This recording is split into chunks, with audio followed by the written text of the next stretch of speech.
کیا یہ جو سزا معطل ہوتی ہے تو اس سے مزید اس کے کیا امپلیمنٹیشن ہو سکتے ہیں؟ ٹھیک ہے، اشتر اوصاف صاحب ہمارے ساتھ موجود. اشتر صاحب بتائیے گا جس طرح کا ڈیسیجن آیا ہے اس پہ کیا کہیں گے آپ؟ دیکھیے ڈیسیجن ابھی میں نے پڑھا نہیں ہے. مجھے اگر آپ اس کے مدریات بتائیں گے تو میں بہتر طور پہ بتا سکوں گا. لیکن جو شنید ہے وہ یہ ہے کہ ان کی سزا کو معطل کر دیا گیا ہے.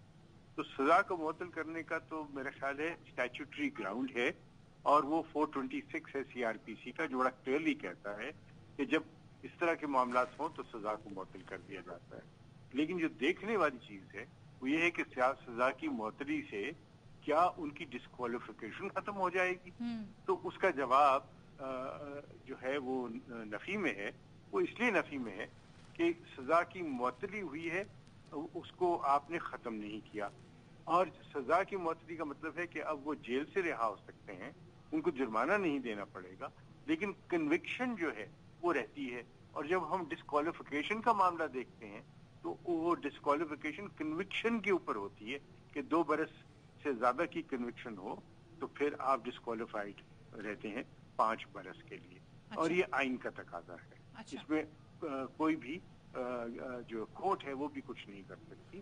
تو یہ جو کیس ہے اشتر اوصاف صاحب, یہ کیا اپنے طور پر جاری رہے گا, یہ پھر کس عدالت میں آگے پروسیڈ ہوگا, کس طرح یہ معاملہ آگے بڑھے گا؟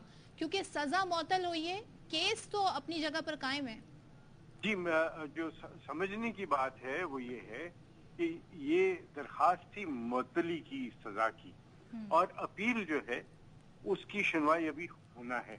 تو اپیل جو ہے وہ سنی جائے گی اسلام آباد ہائی کورٹ میں, اور وہ سنی جائے گی چھٹیوں کے بعد.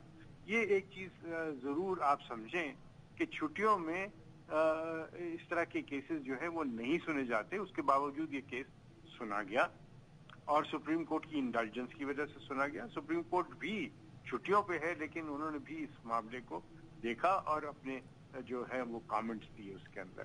دوسری بات یہ ہے کہ یہ جو جمعے کے دن بھی جو ہیئرنگ ہوئی ہے وہ بھی بڑی ان یوزول تھا, کیونکہ جمعے کے دن ڈویژن بینچ نہیں ہوتا.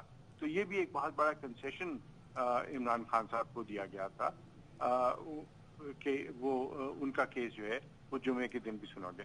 باہر نو اس وقت جو سچویشن ہے وہ یہ ہے کہ کیس چلے گا اسلام آباد ہائی کورٹ میں اپنی باری پہ, اور معطلی کا جو ایفیکٹ ہے اشتر اوصاف صاحب 2 آرا آ رہی تھی کہ ٹرائل کورٹ میں واپس کیس ہوگا, آپ کہہ رہے ہیں اسلام آباد ہائی کورٹ میں ہی یہ کیس آگے بڑھے گا.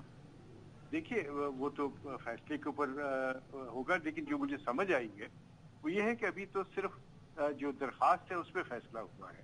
اب الٹیمیٹلی اپیل میں کیا فیصلہ ہوتا ہے, کیا ان کو بریت مل جائے گی, کیا ان کی سزا برقرار رہے گی, کیا کیس ریمانڈ ہوگا, یہ ابھی قبل ازیں کچھ کہنا مشکل ہے. اچھا اشتر اوصاف صاحب, جو سزا معطل ہوئی ہے, رہائی کا حکم دیا گیا ہے, اب چیئرمین پی ٹی آئی جو سائفر کیس میں بھی جو ہے ان کو شامل تفتیش کیا گیا ہے, تو وہاں پہ کیا سچویشن بنے گی؟ دیکھیے ہر کیس اپنی نوعیت کا ہوتا ہے. کوئی کیس دوسرے کیس کے اوپر اثر انداز اس طریقے سے نہیں ہو سکتا کہ ایک کیس میں آپ کو اگر جو ہے ضمانت مل گئی ہے تو دوسرے کیسز میں بھی ضمانت مل جائے. سائفر والا کیس جو ہے وہ اپنی جگہ پہ ہے, اس کے اندر بھی وہ مطلوب ہے, اور 9 اور کیسز مجھے جو پتا چلے تھے کہ اس میں بھی ان کی جو ہے درخواست جو تھی ضمانت کی وہ مسترد کر دی گئی تھی. مسترد اس لیے کی گئی تھی کیونکہ وہ پیش نہیں ہوئے تھے. اب یہ سارے معاملات ہائی کورٹ میں چلے گئے ہوئے ہیں. یاد رکھیے سول معاملات میں تو ضرور ہوتا ہے کہ آپ درخواست کو ری انسٹیٹ کرنے کے لیے درخواست دے سکتے ہیں, لیکن کرمنل کیسز میں آپ کو نئی ضمانت کی درخواست دینا پڑتی ہے, اور جب تک کہ وہ نئی ضمانت کی درخواست نہیں دیں گے اس کے اوپر کوئی میرٹس کے اوپر کچھ کہنا جو ہے وہ نہیں ہوگا.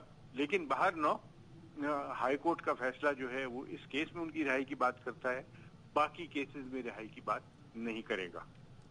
اشتر اوصاف صاحب یہ بتائیے گا, اب ظاہر ہے ابھی تو فیصلے کی ڈیٹیل آنا باقی ہے تو ہی پتہ چلے گا کہ کیا نکات ہیں, لیکن آپ کے خیال میں ممکنہ طور پر جو سزا معطل کی گئی ہے وہ کن وجوہات کو دیکھ کر کی گئی ہیں؟ کیونکہ یہ کہا جا رہا تھا ہمیں آ کے دفاع کا موقع نہیں دیا گیا, ہمیں سنا نہیں گیا, تو یہی بیسک ریزن ہو سکتی ہے.